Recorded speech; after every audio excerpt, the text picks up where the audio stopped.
কথা কৃষ্ণ পূর্ণ শ্রবণ কীর্তন হৃদন্তস্থ অভদ্রাণী বৃধুনতি সুহৃৎশতম। যদি আমরা ভগবানের কৃষ্ণ কথা শ্রবণ কীর্তন করি, যদি আমরা ভগবানের কথা শ্রবণ কীর্তন করি, তো কি হবে জানেন?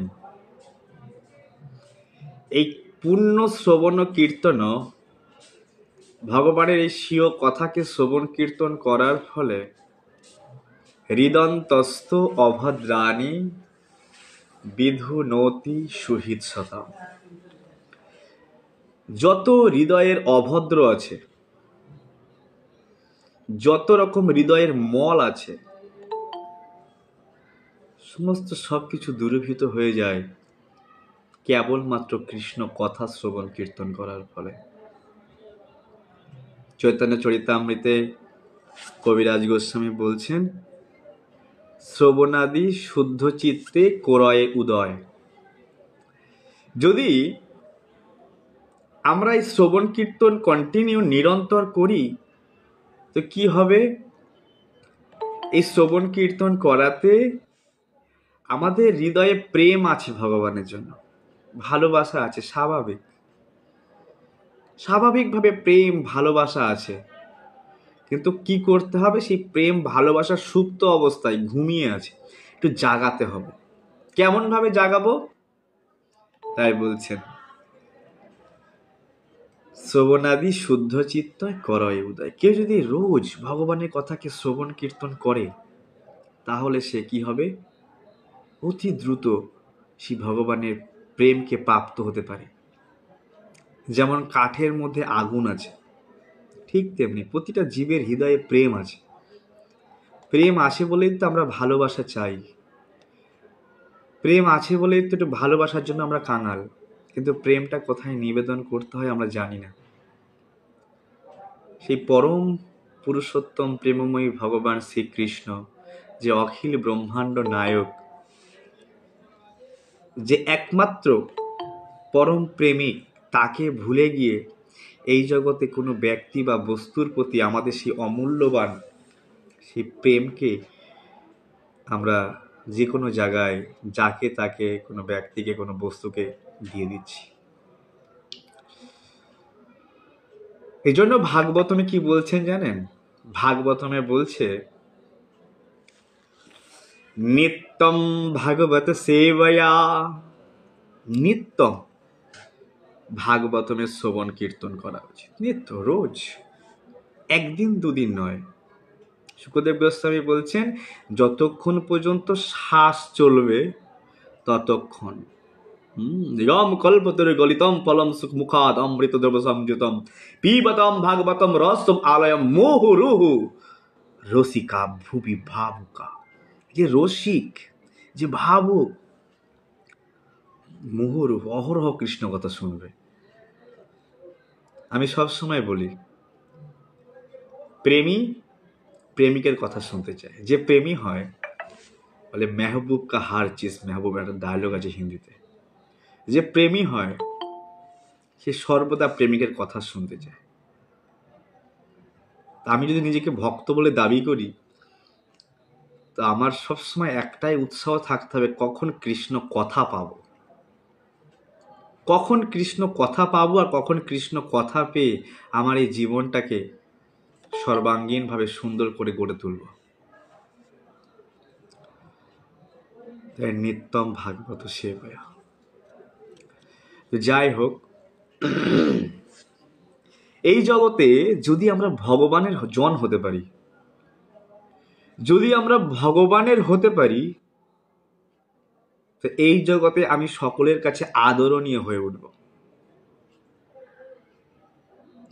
যদি আমি ভগবানের হতে পারি, তো আমি এই জগতে সকলে আমাকে আদর দেবে, সকলে আমাকে ভালোবাসবে। শুধু মানুষই নয়, দেবতারা পর্যন্ত ভালোবাসে তাকে।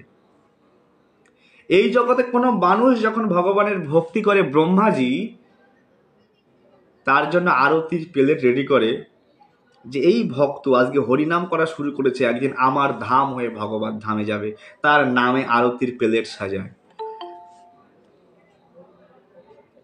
বাবা ভোলানাথ বলছে আমার ভক্ত আমার ভক্তকে পছন্দ না।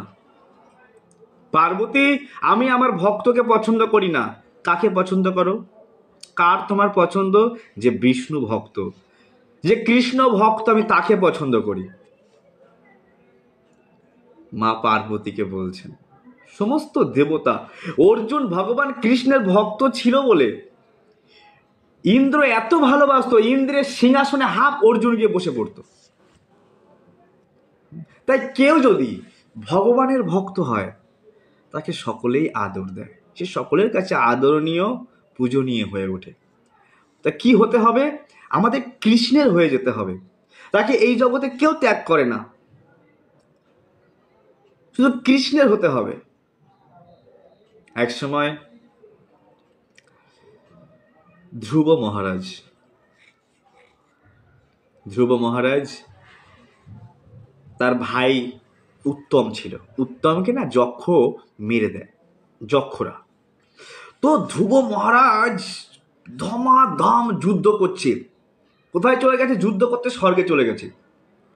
আর স্বর্গের অর্থ মিনিস্টার, সব থেকে ধনী সেই যক্ষদের রাজা কুবেরের সঙ্গে যুদ্ধ ঘোষণা করে দিয়েছে। হ্যাঁ, আর অনেক যক্ষকে মেরে দিয়েছে উত্তমের প্রতিশোধ নেওয়ার জন্য। তো যখন স্বর্গের সেই রাজা, সেই কুবের, যক্ষদের রাজা কুবের যখন এসছে, বৃহৎ অনেক ধনী, বলছে ধ্রুব মহারাজ, আমি শুনেছি তুমি সাক্ষাৎ ভগবানের দর্শন পেয়েছো, তার চরণ পাদপদ্ম পেয়েছো, তুমি ভগবানের সাক্ষাৎকার পেয়েছো। ধ্রুব মহারাজ দেখো, তুমি আমার জনকে মেরেছো, তুমি আমার এই যক্ষকে মেরেছো, আমি কিছু মনে করছি না। আর তোমার ভাইও যে মারা গেছে, আমি এতে কিছু মনে করি না। কারণ ভক্তরা জানে যে এই জগতে যা কিছু হচ্ছে কালের প্রভাবে হচ্ছে, যা কিছু হচ্ছে কালের প্রভাবে। হে মহারাজ আপনি বর চান, আপনি কি বর চান? হে ধ্রুব মহারাজ এই কথা শুনে সে যুদ্ধ বন্ধ করে দিয়েছে। দেখুন, কুবেরের প্রচুর মানুষকে মেরে দিয়েছে ধ্রুব মহারাজ, কিন্তু ধ্রুব কার ভক্ত? ভগবানের ভক্ত। আর সেই ভগবানের ভক্তে কত আদর দিচ্ছে কুবের। বলছে মহারাজ, এই যে আমার এত মানুষ মারা গেছে, আমি কোনো দুঃখিত নই, এই কালের প্রভাবে ঘটছে। কিন্তু হে ধ্রুব মহারাজ, আপনি কি বর চান বলুন, আমি আপনাকে দিতে চাই। আপনি ভগবানের ভক্ত। তো ভগবানের ভক্ত যেখানে যায় সেখানে আদরণীয় হয়ে ওঠে। তো কি হতে হবে আমাদের? তাকে এই জগতে কেউ ঘৃণা করে না, তাকে এই জগতে সবাই, শুধু এই জগতের মানুষ না, সিদ্ধলোক, মহলোক, তবলোক, যেখানে যাবে, ব্রহ্মলোক, সকলেই তাকে ভালোবাসে। মা লক্ষ্মী তাকে ভালোবাসে। ভগবান তো ভালোবাসে। ভগবান তো বলছে, মহাপ্রভু, আরে আমার ভক্তের কি কথা, আমার ভক্তের বাড়ির একটা কুকুর পর্যন্ত আমার প্রিয়। আমার ভক্তের কি কথা, আমার ভক্তের বাড়িতে কুকুর পালে না, কুকুর, ওই কুকুরটা পর্যন্ত আমার এত প্রিয়। তাহলে চিন্তা করো সেই ভক্ত আমার কত প্রিয়। যদি ভক্তের বাড়ির কুকুরটা এত প্রিয় হয়, তাহলে সেই ভক্ত আমার জন্য কতটা প্রিয়। তো আমাদের কি হতে হবে? ভগবানের প্রেমী হতে হবে, আর কিছু না। এর জন্য আমাদের হরে কৃষ্ণ মহামন্ত্র জপ করতে হবে। যত কাজ থাক, হরে কৃষ্ণ মহামন্ত্র জপমালায় সংখ্যাপূর্বক ভগবানের নাম জপ করতে হবে, ভগবানের কথা শুনতে হবে, ভগবানের সেবা করতে হবে। যদি আমরা এটুকু করি তো আমরা ভগবানের জন হতে পারি, আমরা সকলে ভালোবাসার পাত্র হয়ে উঠব। যদি ভগবান মনে করে আমার জন, কৃষ্ণ যদি একবার স্বীকার করে আমার, তো এই জগতে সকলে তার মহিমা এত বেড়ে যাবে, সে পূজনীয় থেকে পূজনীয় হয়ে উঠবে। আর শিল প্রভুপাদ সে কৃষ্ণের জন ছিল, আর সে কৃষ্ণের সেবা করেছে। আমরা আগের দিন চর্চা করছিলাম ভক্ত সঙ্গে, যে প্রভুপাদের আরতি কোনো না কোনো দেশে সর্বক্ষণ হচ্ছে। এই জগতে দেখান তো কোনো মিনিস্টার, কোনো সুপারস্টার তার কখনো আরতি ঘুমানো হয়, তাকে নিয়ে কীর্তন করা হয় সারা পৃথিবীতে? কিন্তু হয়তো এখানে সূর্য উঠছে, আবার ওখানে সূর্য ডুবছে, প্রভুপাদের আরতি হচ্ছে। আজকে এখানে সূর্য ডুবছে, ওখানে সূর্য উঠছে। এরকমভাবে কোনো না কোনো দেশে প্রভুপাদের আরতি কন্টিনিউ 24 ঘন্টায় হচ্ছে। হ্যাঁ, শ্রী গুরু চরণ পদ্ম কেবল ভকতি সদ্ম বন্দময়ী সাবধান মতে। আরে গুরু মুখ পদ্ম বাক্য চিত্তেতে করিয়া ঐক্য, আর না করিও মনে আশা। এভাবে প্রতিনিয়ত প্রতি দেশে সর্বক্ষণ কীর্তন হচ্ছে, কারণ প্রভুপাদ কৃষ্ণের জন ছিল। যে কৃষ্ণের হয়ে যাবে তার গুণগান সর্বত্র হবে। এক সময় কি হয় জানো? যখন ভগবান রামচন্দ্র বনে চলে গেছেন, ভরত মহারাজ ক্রন্দন করছেন যে চলো আমরা সকলে মিলে প্রভু রামচন্দ্রকে ফিরিয়ে আনার চেষ্টা করবো, আর যদি ফিরে না আসে সমস্ত রাজ্যকে তার কাছে সমর্পণ করব। সমস্ত দাস দাসী নগরবাসী সবাই মিলে প্রভু রামচন্দ্র বনে গেছে, আমরা তার কাছে যাব। ভরত মহারাজ যাচ্ছেন। আরে নিষাদ রাজ একজন আদিবাসী, ভগবান তাকে মিত্র বলে স্বীকার করেছিল, আর সে সবসময় সখা, ভগবান রামচন্দ্রকে সখা বলে ডাকত। সখা, আর ভগবানও তাকে সখা বলে মেনে নিয়েছিল, যে আমার সখা। হ্যাঁ, ভগবান যখন সেই নিষাদ রাজের ওখানে যান, ভগবানকে অনেক আপ্যায়ন করে।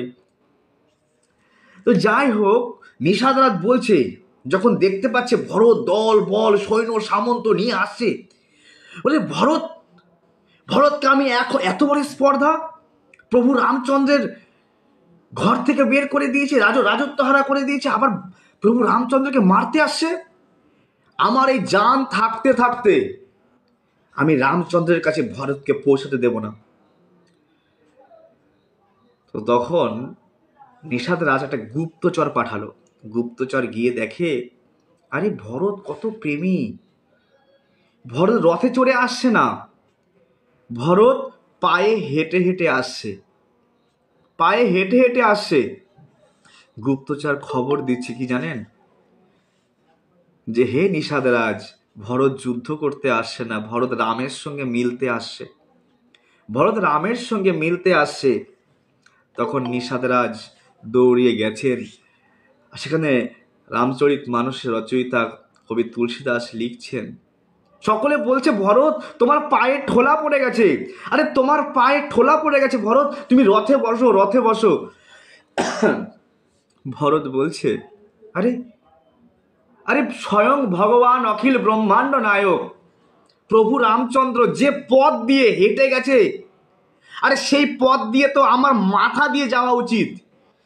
যে পথ দিয়ে আমার প্রাণনাথ, আমার প্রাণ প্রিয়তম প্রভু রামচন্দ্র চরণ রেখে গেছে, আর সেখানে তো আমার মস্তক দিয়ে চলা উচিত। আমি তো হেঁটে যাচ্ছি, আমার পা ঝুলে যাক, খোয়া ফুটুক, কাটা ফুটুক, আমি তো মাথা দিয়ে যেতে পারছি না। হ্যাঁ, এত প্রেমী আমাদের ভরত। তো যখন নিষাদ রাজের ওখানে গেছে, গুরু বশিষ্ঠ দেব গিয়ে নিষাদ রাজ যখনই শুনেছে যে নিষাদ রাজ ভগবানের বন্ধু, আর ওই গুরু বশিষ্ঠ গিয়ে নিষাদ রাজকে পাজা করে আলিঙ্গন করে ধরেছে। নিষাদ রাজ বলছে, প্রভু আমি আদিবাসী, আমি নোংরা, আমাকে মানুষ ছুঁয়ে, আমার ছায়া ডাঙালে মানুষ স্নান করে, আমি এতটাই অপবিত্র নিচু জাত, ছোট জাতি আমি, আমার ছায়া ডাঙালে মানুষ স্নান করে। আরে আপনি রঘুবংশের কুলুগুরু, আপনি বশিষ্ঠ মুনি, এত বড়, আমাকে স্পর্শ করবেন না। বশিষ্ঠ বলছে, না, যাকে প্রভু রামচন্দ্র যাকে সখা বলে ডাকে, সে কত ভগবানের বন্ধু। আর ভরতে এসে দেখেছে আমার দাদার বন্ধু প্রভু রামচন্দ্রের মিত্র, এ আদিবাসী ছোট জাত, কিন্তু ভগবান রামচন্দ্র মিত্র বলেছে, ভগবানের জন। আর ভগবানের জন সেই বৈশিষ্ট্য মুনি, সে আদিবাসী কে আলিঙ্গন করে বুকের মধ্যে চেপে ধরেছে, যে প্রভু রামচন্দ্র একে স্বীকার করেছে, এ প্রভুর ভক্ত। হ্যাঁ, ভরত গিয়ে আলিঙ্গন করছে যে আমার দাদার মিত্র। তো ভগবানের প্রেমী হয়, সে জগতের বন্দনীয় হয়ে যায়। সেই বলছে, কনেগার আমি এক গেও, ছোট জাত, আমি নিচু জাত, কিন্তু আজ আমার ভগবানের সঙ্গে মিত্রত্ব স্থাপন হওয়ায় আজ সকলের কাছে আমি বন্দনীয় হয়ে গেছি। সকলে আমাকে এত আদর দিচ্ছে, কারণ প্রভু রামচন্দ্র আমাকে আদর দেয়, আর আমিও প্রভুকে ভালোবাসি, তাই আজকে আমাকে সকলে আদর দিচ্ছে। তাই এই জগৎ যদি আদরণীয় হতে হয়, হ্যাঁ, এই জগতে এই ভগবানের ভক্তকে, কৃষ্ণের জনকে সবাই আদর দেয়। এই কথা কেন বলছি? যখন ব্রাহ্মণ যোগ্য পত্নীগণ ভগবান কৃষ্ণের সঙ্গে মিলতে গেছিল, তো বলছে প্রভু আমরা আর ঘরে ফিরে যাব না। বলে কেন? না প্রভু, আমাদের আর ঘরে ফিরে যেতে ইচ্ছা করছে না, আমরা ঘর বাড়ি সংসার পরিবার সব ছেড়ে ছুঁড়ে চলে এসেছি, আমরা আর ঘরে ফিরে যাব না। বলছে আমরা ঘরে ফিরে যাব, আমাদেরকে আর নেবে ঘরে? আমরা সব ছেড়ে চলে এসেছি। কৃষ্ণ বলছে যদি কেউ আমাকে ভালোবাসে সে কখনো নিন্দনীয় হয় না, সে সকলের কাছে আদরণীয় হয়ে যায়। তোমাদের সকলকে ঘরে নেবে এবং সকলে, তুমি যে আমাদের সঙ্গে মিলতে এসো, সবাই তোমাকে ভালোবাসবে, সবার কাছে তুমি আদরণীয় হয়ে থাকবে। আমরা সেই বিষয়টা একটু ভাগবতম থেকে চর্চা করব। ভগবান কৃষ্ণ বলরাম ভগবানের সখা সকলে ঘুরতে ঘুরতে গভীর অরণ্যে, বৃন্দাবনের যমুনার তীরে গভীর অরণ্যের মধ্যে প্রবেশ করেছে। এখন ভগবানের সখারা বলছে আরে মাধব, আরে কানাইয়া খিদে পেয়ে গেছে, কানাইয়া খিদে পেয়ে গেছে, কিছু একটা ব্যবস্থা করলে ভালো হয় না, খুব ক্ষুধা পেয়েছে। তো ভগবান বললেন তোমরা যাও, পাশে একটা গ্রাম আছে, দেখবে ব্রাহ্মণ পাড়া, খুব সুন্দর, ওখানে ব্রাহ্মণরা যজ্ঞ করছে, তোমরা ব্রাহ্মণদের কাছে ওখানে যাও আর গিয়ে বলো যে এখানে কৃষ্ণ বলরাম এসছে, কিছু দাও, আমাদের ক্ষুধা পেয়েছে। ওরা যখন যায় তো ব্রাহ্মণেরা যজ্ঞ করছে স্বর্গে যাওয়ার জন্য। খুব বড় বড় মন্ত্র বলছে, বেদের মন্ত্র। কৃষ্ণ বলরাম আসে, বলছে আমাদের কৃষ্ণ এবং বলরাম খুব ক্ষুধার্ত, কিছু দাও। তো ব্রাহ্মণেরা কর্ণপাতই করছে না, কথাই শুনছে না। বাচ্চারা এতবার বলছে যে আমাদেরও খুব ক্ষুধা পেয়েছে, কিছু দাও, আমাদেরকে অন্ন টন্ন কিছু থাকলে দাও, কিছুই বলছে না। সমস্ত বাচ্চারা, সখারা কৃষ্ণের কাছে ফিরে যায়, বলে মাধব কিছুই দিল না আমাদেরকে, খালি হাতে, ওরা যজ্ঞ নিয়ে ব্যস্ত। তখন ভগবান কি বলছি জানো? ঠিক আছে, তোমরা আর একবার যাও, আমাদের কথা বলবে, কৃষ্ণ বলরামের কথা বলবে, যে শঙ্কর্ষণ ভগবান শঙ্কর্ষণ এসছে আর কৃষ্ণ এসছে, তারা খুব ক্ষুধার্ত। কাদের কাছে বলবে? সে ব্রাহ্মণ পত্নীদের কাছে গিয়ে বলবে যে তারা ক্ষুধার্ত। তখন যায় আর সে ব্রাহ্মণ পত্নীগণের কাছে গিয়ে বলে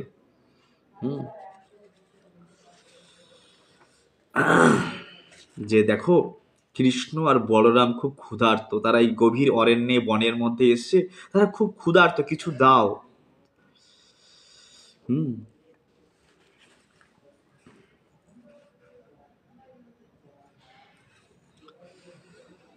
যে আমরা গোচরণ করতে করতে অনেকটাই বনের মধ্যে চলে এসেছি, কিছু দাও, আমরা সকলেই ক্ষুধার্ত। এই কথা যখনই শুনেছে, তো খুব সুন্দর ইম্পর্টেন্ট, ধ্যান দিয়ে শুনবেন, এটা মাধুর্য রসের কথা হচ্ছে, সিঙ্গার রস। যে ভগবানকে শুধু তো আমরা রাসলীলা শুনেছি, কিন্তু যে সমস্ত স্ত্রীরা ভগবানকে উপপতি ভাবত, হয়তো বিবাহ হয়েছে, কিন্তু তবুও ইয়ং বয়স থেকেই, অল্প বয়স থেকেই কৃষ্ণকে ভালোবাসত। সাংসারিক কারণে, পরিবারের কারণে বিবাহ অন্য জায়গায় হয়েছে, কিন্তু সে ছোট থেকেই কৃষ্ণকে ভালোবাসত। আর যখনই শুনেছে, সারা জীবন কৃষ্ণকে ভালোবেসে এসেছে, আর যখনই শুনেছে শ্রুতা অচ্যুতম উপায়তম নিত্যম তার দর্শনাৎ শোকা তৎকথা আক্ষিপ্ত মনস বুভুভো জাত সম্ভ্রমা। প্রভু কত নাম্বার স্কন্ধ একটু বলে দিন প্রভু, দশমী স্কন্ধের কত নাম্বার আরে অধ্যায়? আপনারা ধ্যান দিয়ে শোনেন, আর স্কন্ধ বের করে লাভ নেই একদিনের জন্য। দশম স্কন্ধ 23 অধ্যায়, শ্লোক নম্বর 18। তো ব্রাহ্মণ পত্নীগণ সুত্তা যে শ্রবণ করেছে যে অচ্যুত কে এসছে, অচ্যুত ভগবান কৃষ্ণ, আর কোথায় এসছে, উপায়ম নিকটে চলে এসছেন। হ্যাঁ, নিত্যম তদ্দর্শনা উৎসকা। আর এই সমস্ত ব্রাহ্মণ পত্নীগণ, ব্রাহ্মণদের সঙ্গে বিবাহ হয়েছিল, তারা নিরন্তর কৃষ্ণকে দর্শন করবার জন্য আগ্রহী হয়ে হৃদয়ে অনেক আশা নিয়ে বসেছিল। যে কৃষ্ণের কথা অনেক শুনেছি কিন্তু কখনো দর্শন হয়নি, আজ কানে শুনছে যে আমাদের ঘরের নিকটে কৃষ্ণ এসছে, আজ সে কিছু খেতে চায়, ক্ষুধার্ত। তার দর্শন উৎসাহা তৎকথা আক্ষিপ্ত মনস বুভব জাত। আর যখনই সেই কৃষ্ণের কথা শুনলো, আর শোনা মাত্রই অত্যন্ত ব্যতিব্যস্ত, কি করে মিলবে, যেভাবে আমরা দেখতে পাই গোপীরা যেই কৃষ্ণ বংশী বাজন করেছে, আর শোনা মাত্রই কেউ জামা হাফ গায়ে ঢুকিয়েছে হাফ ঢোকায়নি, কেউ খেতে বসেছে খাবার আকাশ বন্ধ, কেউ স্বামীকে খেতে দিয়েছে ছুট, কেউ দুধ দহন করছিল গোমাতার ওখানেই বালতি, দুধের বালতি না সরিয়ে রেখে দিই না, কেউ রান্না করতে বসে রান্না করতে বসে ওই অবস্থায় ছুট। ঠিক এই সময় যখনই শুনেছে কৃষ্ণ এসে কান দিয়ে, আর তৎক্ষণাৎ সে ব্যতিব্যস্ত তার সঙ্গে মেলার জন্য সে ব্যস্ত হয়ে পড়েছে। চতুর্বিধম বহুগুণ মন্ন মাদায় ভজনে। কি বলছে জানেন, যত সুন্দর সুন্দর রান্না ছিল, যত রকমের টেস্ট, 4 রকমের টেস্ট, চর্ব, চস্য, লেজ্জ, পেয়, জিহ্বায় 4 রকম টেস্ট, সব রকম টেস্টের খাবার, কারণ ভগবান বলেছে ক্ষুধা পেয়েছে। হ্যাঁ, বহু গুণম, বহু স্বাদ, বহু গন্ধ অন্ন আনায়ন করে অনেক অনেক বড় বড় পাত্র সমস্ত গোপ সেই ব্রাহ্মণ পত্নীগণ মাথায় করে নিয়েছে, অনেক অনেক থালি সাজিয়ে নিয়েছে ভগবানকে খাওয়াবে বলে, অনেক অনেক টেস্টি টেস্টি খাবার মাথায় করে নিয়ে কেমনভাবে ছুটছে। শুকদেব গোস্বামী কি বলছেন জানেন, শুকদেব গোস্বামী বলছে যেভাবে নদীগুলি সমুদ্রের দিকে ছোটে, যেভাবে নদীগুলি সমুদ্রের দিকে অতিবেগে ছোটে, আর সেই ব্রাহ্মণ পত্নীগণ ভগবানকে দর্শন করবার জন্য ভগবানের খাবার মাথায় নিয়ে অন্ন, সবজি, ডাল, বহু রকমের টেস্টি মাথায় নিয়ে ছুটছেন সেই অরণ্যের মধ্যে।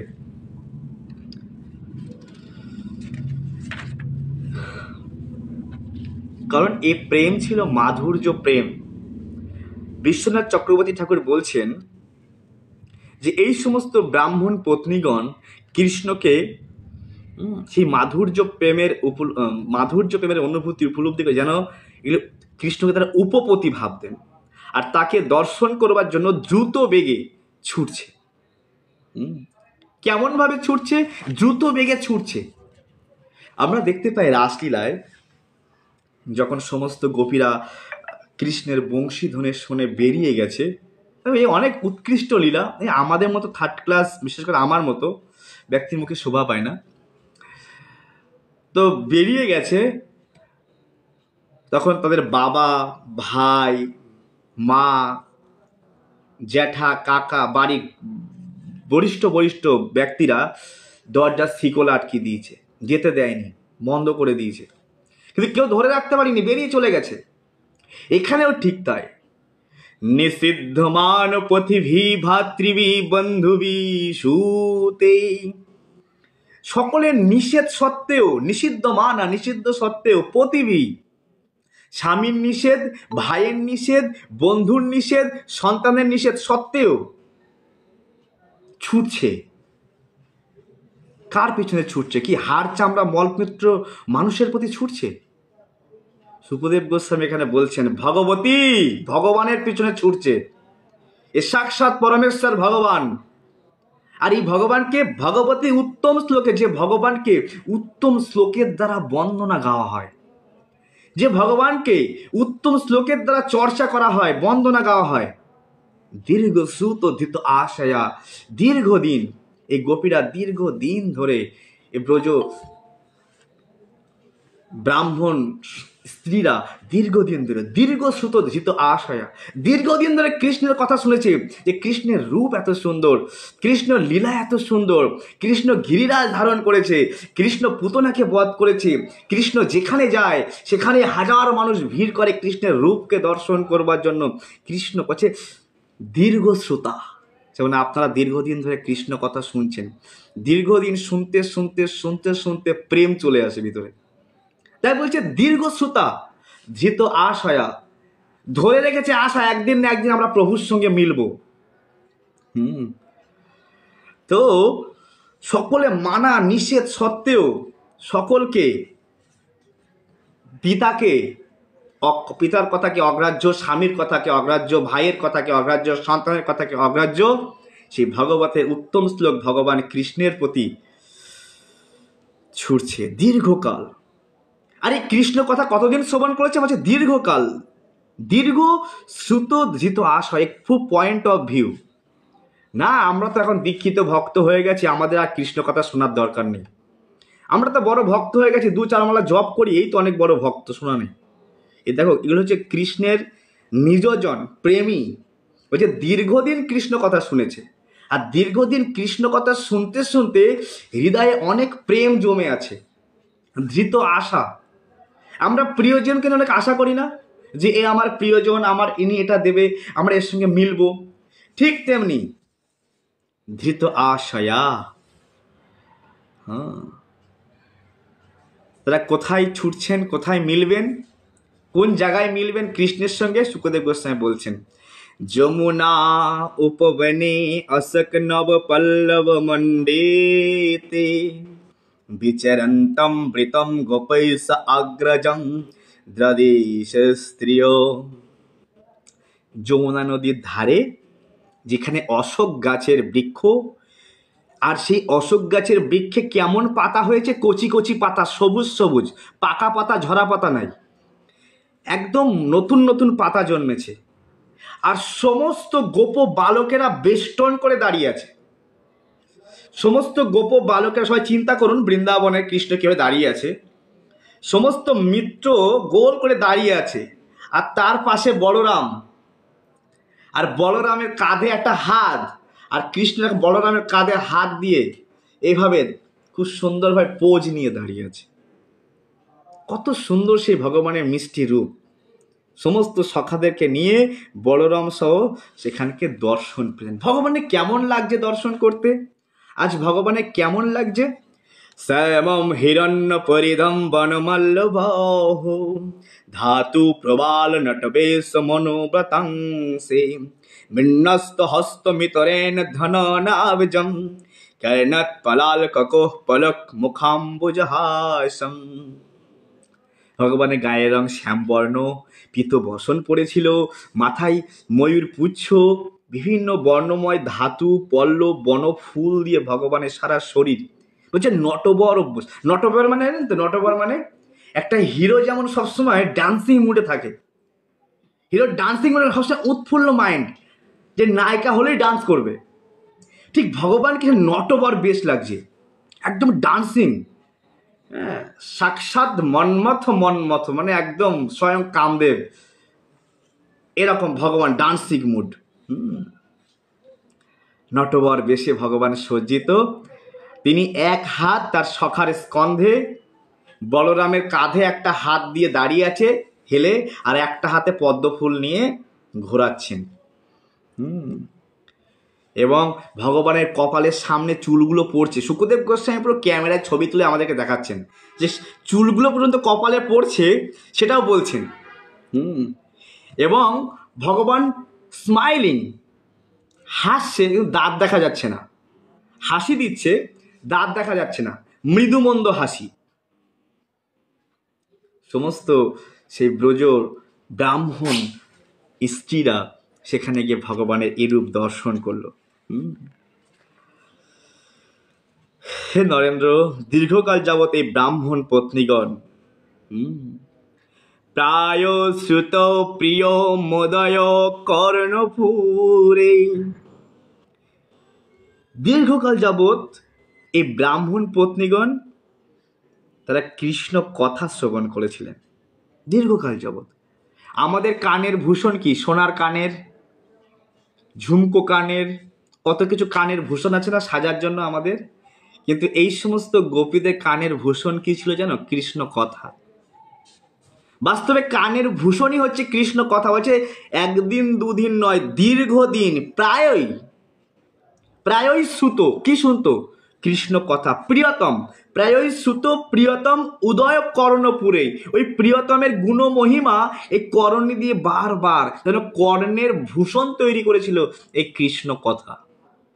আমাদের ভূষণ কি? আমাদের ভূষণ হচ্ছে আমরা দামি শাড়ি পরবো, দামি ড্রেস পরবো, এটাই আমাদের ভূষণ। আমাদের বাস্তবে ভূষণ হচ্ছে জিহ্বায় কৃষ্ণ নাম আর কর্ণে কৃষ্ণ কথা। এটাই একটা সাধুর ভূষণ। এটাই একটা সাধুকে তখনই ভালো লাগে যখন তার জিহ্বায় কৃষ্ণ নাম, জিহ্বায় কৃষ্ণ কথা আর কান দিয়ে কৃষ্ণ কথা শ্রবণ। আর সেই সমস্ত ব্রাহ্মণ যোগ্য পত্নীগণ বলছে কানের ভূষণই হচ্ছে এই কৃষ্ণ কথা।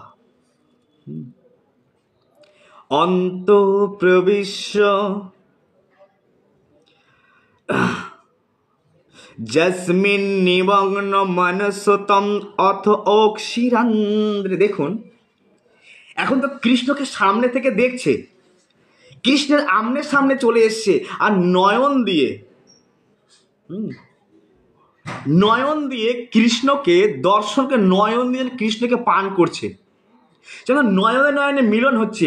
আর নয়ন দিয়ে মনের মধ্যে কৃষ্ণকে খিচে নিয়ে এসে হৃদয়ের মধ্যে নিয়ে হৃদয়ের মধ্যে আলিঙ্গন করছে। কৃষ্ণকে সামনে থেকে দর্শন করছে সমস্ত ব্রাহ্মণ যোগ, একজন দুজন নয়, অনেকে।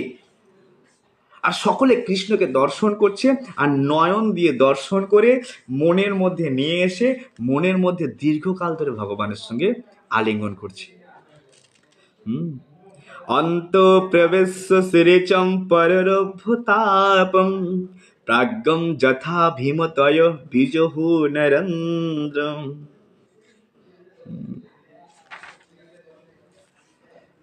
তাদের যে বিরহ তাপ ছিল, তারা এইভাবে অন্তরের মধ্যে ভগবানকে আলিঙ্গন করে তাদের বিরহ সন্তাপ কিছুটা দূর হলো।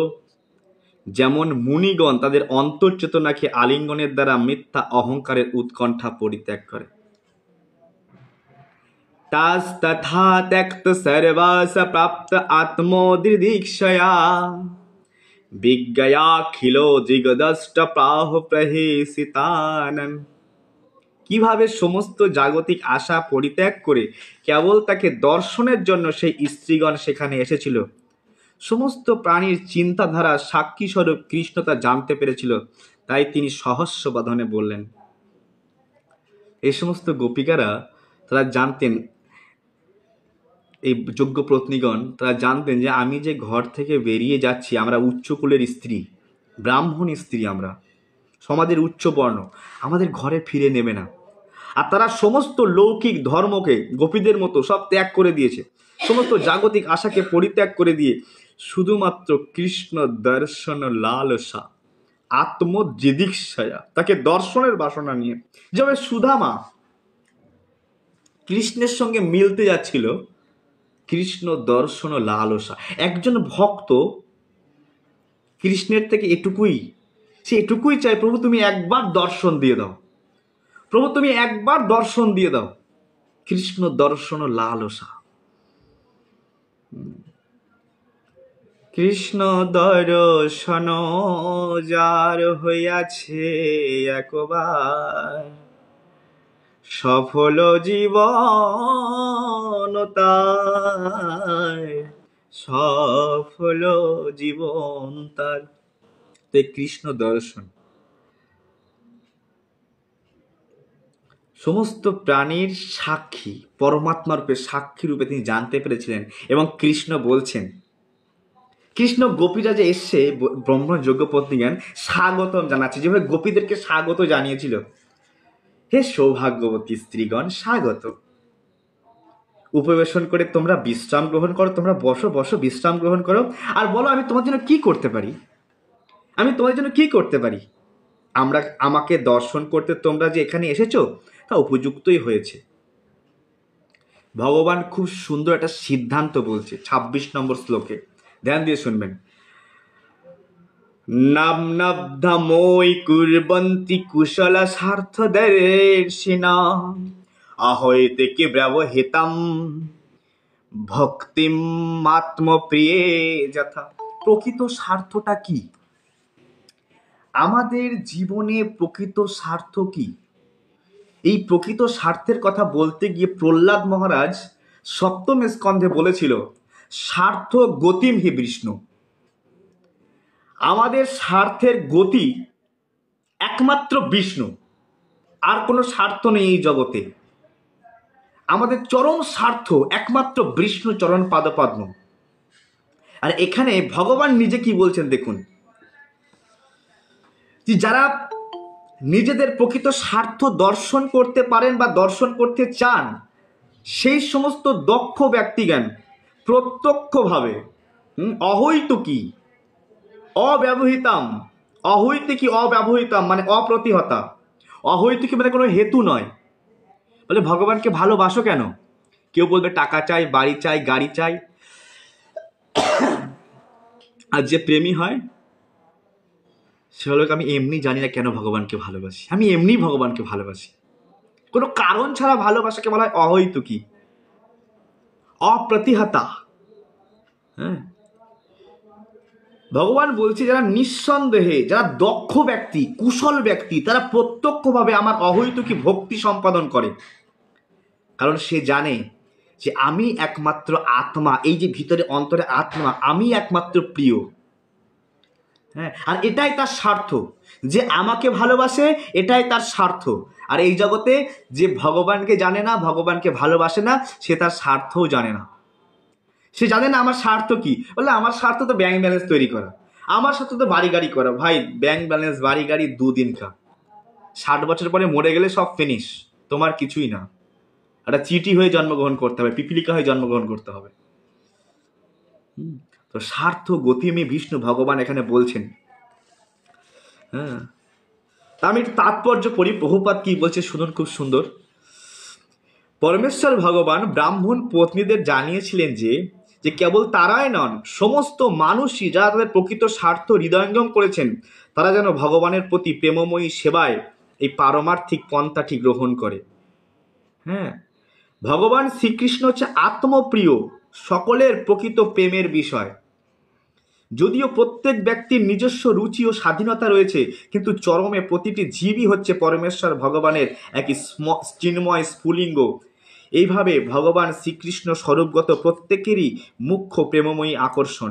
তাই ভগবানের প্রেমময়ী সেবা হওয়া উচিত অহৈতুকী ও ব্যক্তিগত উদ্দেশ্যহীন, অব্যবহিতা, অর্থাৎ মনোধর্ম, জল্পনা কল্পনা ও স্বার্থপর বাসনা ও সময় পরিস্থিতির আকস্মিক পরিবর্তন দ্বারা বিঘ্নহীন।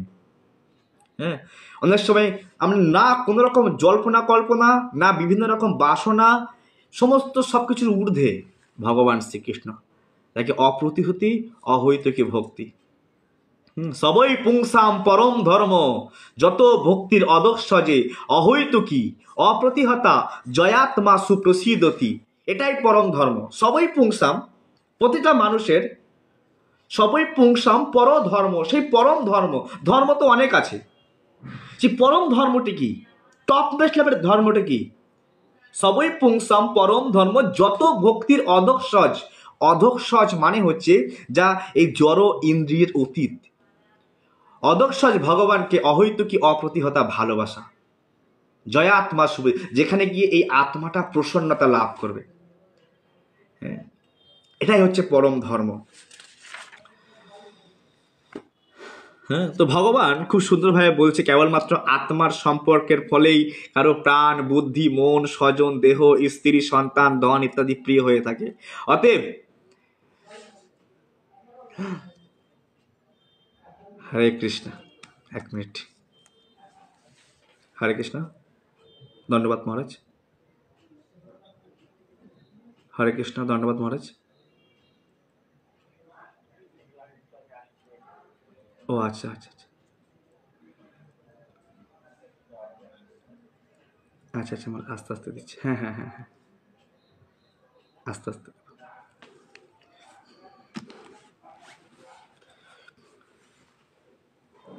হরে কৃষ্ণ কৃষ্ণ কৃষ্ণ হরে হরে, হরে রাম রাম রাম হরে হরে।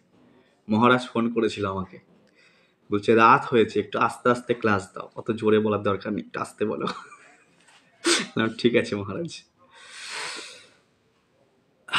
আমি না, এত গলার আওয়াজ বেশি, চিল্লাতে চিল্লাতে গলার আওয়াজটা বেশি হয়ে গেছে। যাই হোক, কে ধরে বলছিলাম ভুলে গেলাম। ঠিক আছে আওয়াজটা তো, তাই তোমাদের এখন ভগবান কি, মিউট করে দেন, মিউট করে দেন। কার ফোন খোলা আছে? প্রভু আপনি আপনার মাইকটা অফ করুন। কার ফোন খোলা আছে? মিউটগুলো বন্ধ করে দেন সবার। হরে কৃষ্ণ।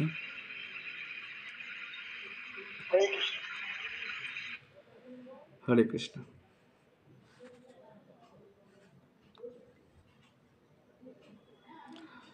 তো হরে কৃষ্ণ। তো ভগবান বলছেন যে দেখো, তোমরা যজ্ঞস্থলে ফিরে যাও। কারণ ব্রাহ্মণেরা যজ্ঞ করছিল ওখানে, বৈদিক যজ্ঞ, তারা স্বর্গে যাবে। আর সেই যজ্ঞস্থল ছেড়ে, নিজের স্বামীদেরকে, পরিবারকে ছেড়ে সেই ব্রাহ্মণ পত্নীগণ ভগবানকে দর্শন করবার জন্য চলে এসছে। ভগবান বলছে তোমরা যজ্ঞস্থলে ফিরে যাওয়া উচিত তোমাদের, কারণ তোমরা জ্ঞানী ব্রাহ্মণ পতিগণ গৃহস্থ, তোমাদের নিজ নিজ যজ্ঞ সমাপ্তির জন্য তোমাদের সহায়তা প্রয়োজন। তোমরা স্বামীদেরকে সহায়তা করো, যজ্ঞ পূরণ করবার জন্য স্বামীদের সহযোগিতা প্রয়োজন। হ্যাঁ, তো এখন সেই সমস্ত ব্রাহ্মণ পত্নীগণ কি বলছে আসলে আমরা শুনে নিই। দেখেন, এই সমস্ত কথাকে এতটাই আগ্রহের সহিত শুনতে হবে। এক প্রেমী এখন ভগবানকে কি বলছে। শ্রীপত্না উচুহু मैवं विभो अहर्ति भवन् गदितं निशंसं सत्यं कुरुषु निगमं तं पादमूलं प्राप्तं वयं तुलसीदाम पदा विशिष्टं কৈশৈ নির্বুড় মতিলঙ্গ সমস্ত বন্ধন। ব্রাহ্মণ প্রতিগণ বলছে, হে সর্বশক্তিমান, এরকম ভাবে নিষ্ঠুর বাক্য বলো না আমাদেরকে। আরে আমরা সব ছেড়ে চলে এসেছি, আমাদেরকে এমন নিষ্ঠুর বাক্য বলবেন না। বরং আপনি সর্বদাই দয়া করে আপনার ভক্তবৃন্দের সঙ্গে ভাব বিনিময় করে থাকেন। আমরা জানি আপনি ভক্তবৎসল, আপনি সর্বদাই আপনার ভক্তের প্রেমের সঙ্গে প্রেমের ভাব বিনিময় করেন। গীতার মধ্যে আপনি বলেছেন যে যথা মাম প্রপদ্যন্তে তান তথা এব ভজামি অহম, যে যেভাবে আমাকে ভালোবাসে আমিও তাকে সেভাবে ভালোবাসি। আমরা জানি যে আপনি ভাবের বিনিময় করেন। আমরা ভাব দিয়ে, প্রেম দিয়ে ঘর ছেড়ে চলে এসেছি, আপনারও কর্তব্য আমাদেরকে প্রেম করা। ঘরে যেতে বলবেন না, কারণ আমরা জানি আপনি স্বয়ং পরমেশ্বর ভগবান। তাই এখন আপনার প্রতিজ্ঞা পূরণ করা উচিত। আপনি যে প্রতিজ্ঞা করেছেন, হ্যাঁ, আমরা এখন আপনার পাদপদ্মে উপস্থিত হয়েছি। আর আমরা, আরে ঘরে না যাইব বনে প্রবেশিব সে লীলা রসের তরে। আরে আমরা আর ঘরে ফিরে যাব না, আমরা আপনার পাদপদ্মে এসেছি। আমরা এই বনের মধ্যে, এই অরণ্যের মধ্যেই থাকব। আর আমরা আপনার পাদপদ্মে উপস্থিত হয়েছি, আর আমরা এই অরণ্যের মধ্যে থাকতে ইচ্ছা করছি। আর আমরা আমাদের মস্তকে আপনার পাদপদ্ম অবজ্ঞা, বলছে আমাদের মস্তকে যদি আপনার পাদপদ্মের অবজ্ঞাজনিত কোনো তুলসী মালাটি বহন করতে পারি, তো আমরা সমস্ত রকমের জাগতিক সম্পর্কগুলি পরিত্যাগ করতে প্রস্তুত। কত সুন্দর কথা বলছে।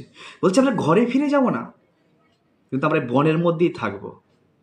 এখন আমাদের বিশ্বনাথ চক্রবর্তী ঠাকুর খুব সুন্দরভাবে এই কথাকে, যেমন আমরা দেখতে পাই গোপী, আমাদের রাসস্থলীতে ঠিক একই কথা বলেছিল গোপীরা তোমরা ঘরে ফিরে যাও। গোপীরা অনেক যুক্তি দিয়েছিল, আমি আপনাদের পড়িয়েছিলাম। হ্যাঁ, আর এখানেও ব্রাহ্মণ পত্নীগণকে ভগবান বলছে কি ঘরে ফিরে যাও। তো আমাদের বিশ্বনাথ চক্রবর্তী ঠাকুর কি বলছে, হুম, তার টিকা অনুসারে শ্রীকৃষ্ণ ব্রাহ্মণ পত্নীদের, আরে তোমরা যুবতী স্ত্রী, তোমরা ব্রাহ্মণ ঘরের স্ত্রী, তোমরা ব্রাহ্মণ সম্প্রদায় ভুক্ত, আর তোমরা সামান্য একটা গোপবালকের সঙ্গে, গোপবালকের চরণে তোমরা কিভাবে আত্মসমর্পণ করতে পারো? আরে তোমরা ব্রাহ্মণ, তোমরা আমাদের থেকে অনেক উচ্চবর্ণ। তখন স্ত্রীগণ উত্তর দিচ্ছেন, কি বলছে জানো? আমরা ইতিমধ্যে আপনার চরণে পাদপদ্মে আত্মনিবেদন করেছি। আমরা আপনার দাসী হবার কামনা করি, আর স্বাভাবিকভাবে আমরা তথাকথিত ব্রাহ্মণ সম্প্রদায়ের সদস্য রূপে কোনো মিথ্যা পরিচয় পোষণ করছি। বলছি দেখো, আমরা আপনার দাসী, আমরা আপনার কাছে আত্মসমর্পণ করেছি, আর আমরা ব্রাহ্মণ টাহ্মণ না, আমরা ব্রাহ্মণের ওই যে ভুলভাল ধারণা আমাদের নেই। হ্যাঁ, কে মহাপ্রভু কি শিখিয়েছিলেন আমাদেরকে? না অহং বর্ণে ন চ নরপতি ন স বৈশ্য না শূদ্র। আমি ব্রাহ্মণ নই, আমি ক্ষত্রিয় নই, আমি বৈশ্য নই, আমি শূদ্র, আমি কি? অহং গোপীভর্তু পদ কমলয় দাস দাস দাসানো দাস। আমি সেই গোপীদের স্বামী কৃষ্ণের দাসের দাসের অনুদাস। এখানে সে কথা বলছে, আমি ব্রাহ্মণ নই, আমি ব্রাহ্মণ স্ত্রী নই, এই সমস্ত জাগতিক ধারণা আমার মধ্যে নেই। আমি আপনার পাদপদ্মে আত্মসমর্পণ করেছি, আর আমি আপনার দাসী, দাসী রূপে স্বীকার করো। হ্যাঁ, তো শ্রীকৃষ্ণ বলছে, আচ্ছা, আরে আমি একজন গোপ বালক, আমার বান্ধবী বা আমার দাসী হচ্ছে আমার গোপীরা। আমি গোপ বালক, তো আমার যদি বান্ধবী হয় বা কেউ দাসী হয়, সে আমার গোপীরা হবে, তোমরা কেন হবে? তো ব্রাহ্মণ যোগ্য পত্নীকা বলছে, হ্যাঁ সত্যি, তারাই দাস, তারা আপনার বান্ধবী হোক দাসী হোক, কোনো অসুবিধা নেই। হ্যাঁ, ব্রাহ্মণ রমণীগণকে আপনার দাসীতে পরিণত করার জন্য আপনার স্বজনগণের সম্মুখে আপনাকে যদি বিব্রত হতে হয়, তাহলে আরো উজ্জ্বল হয়ে বিরাজ করুন। আমরা অবশ্যই বলছি, দেখো তুমি মাধব, তুমি তোমার বান্ধবীকে নিয়েই থাকো, আমাদের কোনো অসুবিধা নেই। আমরা ডিস্টার্ব করব না, আমরা বিব্রত করব না, আমরা সেখানে বিব্রত করতে যাবও না। তাই তো আমরা গ্রামে ফিরে যাব না। হ্যাঁ, আমি আপনাদের গোপদের গ্রামেও যাব না, আমরা কেবল এই বনের মধ্যেই থাকবো, এই বনের মধ্যে শুধু দাসী রূপে স্বীকার করে নাও। এমন না যে আমি ওই গোপিকাদের কাছে যাব, গিয়ে বলবো এটা আমার স্বামী, এমন ভাগ বসাবো না। হ্যাঁ, প্রভু একবার দাসী রূপে স্বীকার করো, আমি আপনার ওই গোপ বালিকা দাসীদের কাছে যাব না, কিন্তু আমরা এই বনের মধ্যেই থাকবো, আপনার হয়ে থাকবো। কত সুন্দর ভাব, উৎকৃষ্ট মাধুর্য লীলা। হুম, আমার গানে খুব মনে পড়ে যাচ্ছে, আমি ঘরে না যাইব বনে প্রবেশিব সে লীলা রসের তরে। আপনার সঙ্গে সামান্যতম সম্পর্কের মাধ্যমেও আমাদের জীবন সার্থক করার জন্য আমরা শুধু এটুকুই কামনা করি। প্রভু, যদি এতটুকু সম্পর্ক আপনার সঙ্গে হয়ে যায় না, আমাদের এই দুর্লভ মানব জীবন সার্থক হয়ে যাবে। এতটুকু সম্পর্ক সামান্য, আমরা বনে থাকবো, আমরা কোনো অধিকার ফলাবো না। হ্যাঁ, যদি এতটুকু সামান্য অধিকার হয়ে যায়, তো আমরা ধন্য হয়ে যাব।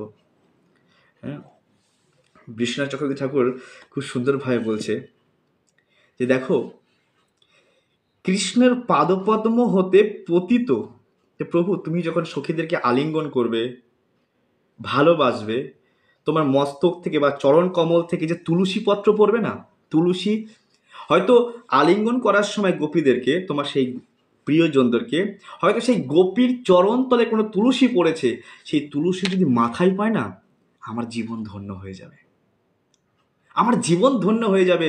প্রভু, যদি গোপীদের পদদলিত তুলসী যদি আমি মাথায় পাই, প্রভু আমাদেরকে সামান্যটুকু স্বীকৃতি দাও। সামান্য যদি আমরা এতটুকু স্বীকৃতি কৃষ্ণের পেয়ে যাই যে আমরা কৃষ্ণের জন, আমরা কৃষ্ণের, তো আমাদের জীবন ধন্য হয়ে যাবে। সামান্য এতটুকু, কত সুন্দরভাবে চাওয়া। যে প্রভু সেই পদদলিত তুলসীপত্র গ্রহণ করে ব্রাহ্মণ বলছে, আমরা প্রভু ওই পদদলিত তুলসীপত্র গ্রহণ করে কাছে যাব না, আমরা দূরেই থাকবো, আমরা আপনাদের থেকে দূরেই থাকবো, কিন্তু প্রভু ওই মাথায় করে গর্ব হবে আমাদের যে আমরা কৃষ্ণের জন, আমরা কৃষ্ণের দাসী। হুম, আমরা বৃন্দাবনের অরণ্যের মধ্যেই থাকবো। হ্যাঁ, তো মানব কৃষ্ণ জিজ্ঞাসা করছে, আচ্ছা পরিবারের লোকেরা কি বলবে? হ্যাঁ, তখন বলছে, দেখো আমরা ইতিমধ্যে পরিবারকে ত্যাগ করে দিয়েছি, আমরা ইতিমধ্যে পরিবারকে অতিক্রম করে এসেছি, আমরা পরমেশ্বর ভগবানের মুখকে দর্শন করেছি। না আমাদের পরিবারের প্রতি কোনো আকর্ষণ আছে, না জাগতিক কোনো লোকলজ্জার প্রতি আকর্ষণ আছে। কত সুন্দর ভগবানের ভক্ত। বলছে আমাদের পতি, পিতা, সন্তান, আত্মীয় স্বজন, বন্ধুকে সব ছেড়ে এসেছি, তারা আমাকে আর ফিরিয়ে নেবে না। আর আমাদের, তাহলে আমাদের কে আশ্রয় দেবে? হুম, আমাদের পতি, পিতা, সন্তান, ভাতা, আত্মীয় স্বজন ও বন্ধুগণ আমাদের আর ফিরিয়ে নেবে না, তাহলে অন্য কে আর আমাদের আশ্রয় দিতে ইচ্ছুক হবে? অতএব হে অরিন্দম, আমরা আপনার চরণ কমলে পতিত হয়েছি, আমাদের আর অন্য কোনো গতি নেই, দয়া করে আমাদের এই বাসনা অনুমোদন করো। বিশ্বনাথ চক্রবর্তী ঠাকুর খুব সুন্দরভাবে বলছে যে প্রথম যুবতী কাল থেকেই এই ব্রাহ্মণ পত্নীরা বৃন্দাবনের গ্রামের মহিলার কাছ থেকে, ফুলওয়ালি, সুপারি বিক্রেতা, অন্যদের কাছ থেকে এই কৃষ্ণের সৌন্দর্য, গুণ ও মাধুর্য সম্বন্ধে শ্রবণ করেছিল। ফলে তারা সর্বদাই কৃষ্ণের প্রেমময়ী ভাব অনুভব করতেন এবং তারা গৃহস্থলের কাজও ঠিকঠাকভাবে করতে পারতেন না, অমনোযোগী থাকতেন। তাদের অমনোযোগী দর্শন করে তাদের পতিগণ সন্দেহ করতে লাগলেন, যতদূর সম্ভব তাদের এড়িয়ে যেতে লাগলেন। এখন ব্রাহ্মণ পত্নীগণ আনুষ্ঠানিকভাবে তাদের তথাকথিত পরিবার ও প্রতিবেশীদের পরিত্যাগ করতে প্রস্তুত ছিলেন। অত্যন্ত ব্যাকুল হয়ে ক্রন্দন করতে করতে শ্রীকৃষ্ণের পাদপদ্মে তাদের মস্তকে স্থাপন করে প্রণাম নিবেদন। সকলে গোপীরা ক্রন্দন করছে আর কৃষ্ণের চরণে মাথা ঠুকছে। তাদের তাদের কণ্ঠ রুদ্ধ হয়ে আসছে। নয়নম গলদশ্রুধারায়া बदनम गद गद रोध्याय गिरा। ऐसे दिन कब आएगा जब मेरे आंखों से पानी आएगा झरझर करके? এমন দিন কবে আসবে যে আমার ঝরঝর করে চোখ দিয়ে জল পড়বে, আমার এই বাণী গদগদ হবে? কবে কৃষ্ণ প্রেমে কবে আসবে?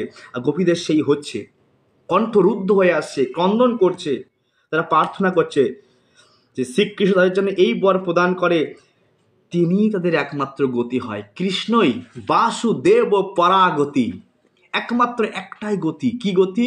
কৃষ্ণই যেন পরম গতি হয়। ভগবান বলছে যে দেখো তোমাদের পতিগণ, এমনকি তোমাদের পিতা, ভাই, আত্মীয় স্বজন, তোমাদের কেউ শত্রুতা করবে না, শত্রু ভাবাপন্ন হবে না, তো তুমি নিশ্চিত। আর আমি নিজে এই অবস্থাটি সম্বন্ধে তাদের উপদেশ প্রদান করব এবং দেবতারাও তাদের অনুমোদন ব্যক্ত করবে। কারণ ভগবানকে ভালোবাসলে এই জগতে কেউ তার শত্রুতা প্রদান করে না। যখন ভগবান কৃষ্ণ যখন ভৌম বৃন্দাবনে লীলা করছে, আর দেবতার স্ত্রীগণ সহ বিমানে করে উপসে কৃষ্ণের লীলা দেখছে, আর কৃষ্ণের ওই মদনমোহন রূপ এত সুন্দর, সমস্ত সেই স্ত্রীরা, হ্যাঁ, সে ঢলে ঢলে পড়ে যাচ্ছে, শরীরে অঙ্গ পড়ে, মানে অঙ্গ থেকে বস্ত্র পড়ে যাচ্ছে, হ্যাঁ, কৃষ্ণের ওই রূপ দেখে। আর তাদের স্বামী দেবতারা তাকে সামলাচ্ছে। মানে কৃষ্ণের রূপ এরকম এতটাই মোহিত, তারা হিংসা করছে না কৃষ্ণের প্রতি, কারণ কৃষ্ণ হচ্ছে সকলের আত্মা, মূল আত্মা, আর আমরা সকলেই তার প্রকৃতি। হ্যাঁ, তাই বলছে যে এখানে তোমাদের প্রতি কেউ শত্রুতা করবে না। আমার দৈহিক সহচর্যে তোমাদের মর্যাদা অবশ্যই এই জড়জগতের মানুষের সন্তুষ্ট করবে না। আমার প্রতি প্রেম বিকশিত করবার জন্য তোমাদের পক্ষে এটি শ্রেষ্ঠ পন্থাও নয়, বরং আমার প্রতি তোমাদের মন নিবৃষ্ট করো, তাহলে অতি শীঘ্রই তোমরা আমাকে লাভ করবে। তাই ভগবান বলছে, কি বলছে? শ্রবণাৎ দর্শনাৎ ধ্যানাৎ মই ভাব কীর্তনাৎ। আমার শ্রবণ করো, আমার সম্বন্ধে শ্রবণ করো, আমার বিগ্রহকে দর্শন করো, আমাকে ধ্যান করো, আমার নাম গুণকীর্তন করো, আমার প্রতি তোমার প্রেম বিকশিত করো, তাহলে আমার সন্নিকটে। দেখো অনেক সময় কি হয়, হ্যাঁ, মন্দিরের থেকেও আমাদের ভগবানের প্রতি ভালোবাসা জন্মেছে না, কিন্তু অনেক সময় বলছে, ভগবান বলছে অনেক সময় আমার কাছে থাকলে আমাকে অনুভব করতে হবে, দূরে থেকে আমার নাম করো, আমার কথা, আমার কীর্তন, আমার বিরহ অনুভব করো। এই যে আমাদের কৃষ্ণ কথা, ভগবানের দর্শন, ভগবানের নাম, ভগবানের ধ্যান, ভগবানের কীর্তন, এটা আমাদের ভগবানের কাছে যেতে অতি দ্রুত সহযোগিতা করবে, অতি দ্রুত। তো যাই হোক, অনেক বড় লীলা। আমরা এখান থেকে এটাই বুঝতে পারি যে আমাদের জীবনে যদি আমরা ভগবানের জন হতে পারি, যেভাবে গোপীরা বলছে যে প্রভু যদি এতটুকু কৃপা হয়ে যায়, যদি একটুখানি স্বীকার করেন, হ্যাঁ, যদি আপনাদের সেই পদতলে যে তুলসী মালা মাথায় নিতে পারি, তবুও আমাদের জীবন ধন্য হয়ে যাবে। প্রভু স্বীকার করেন আমাদেরকে। তাই আমরা যেন ভগবানের জন হতে পারি।